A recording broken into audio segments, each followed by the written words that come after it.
All right, I got the most basic of theological questions for you this morning. Here it goes. Springtime, Easter season. Why did Jesus come to earth?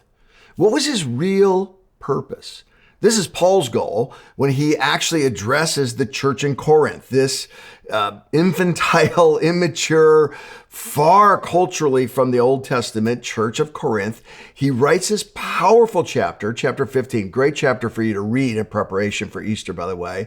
And he has this concern. Do the Corinthians really get the answer to that question?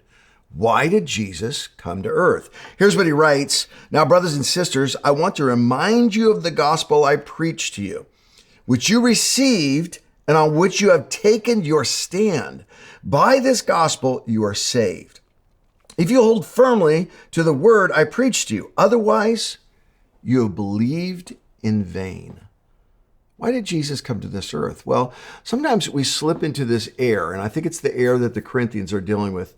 Jesus came to be our moral example. He was a great teacher. He was a great moral leader. He was kind and compassionate to the crowds. He was a great moral person. All of this is true, by the way.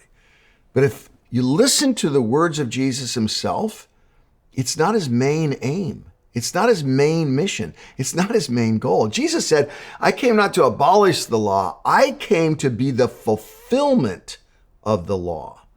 In other words, Jesus didn't come just to be an example. I had an old mentor in my life, Dr. Dan Pacoda, Northwest Bible College. And there was a song back in the 80s. Some of you guys that are my age will remember this song. It was called, Lord, I Lift Your Name on the High. And the chorus went like this. You came from heaven and earth to show the way. From the earth to the cross, my debt to pay. From the cross to the grave, from the grave to the sky, Lord, I lift your name on high. And every time we'd have Dr. Dan Pacoda and we would sing that song, he would get up afterwards and he would thunder. He said, listen, that song is 90% correct. Yes, Jesus came from the earth to the cross to my debt to pay. Yes, he came from the grave to the sky, but he did not come, and I could just hear him thundering to this day, to show the way. He came to be the way. You see, the problem that resurrection addresses is that you and I are sinful.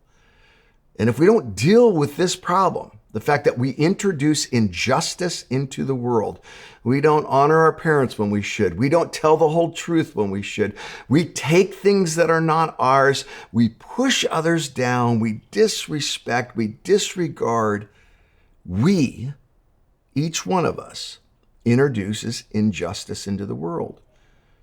And that injustice for a perfectly just God must be met. It must be paid for.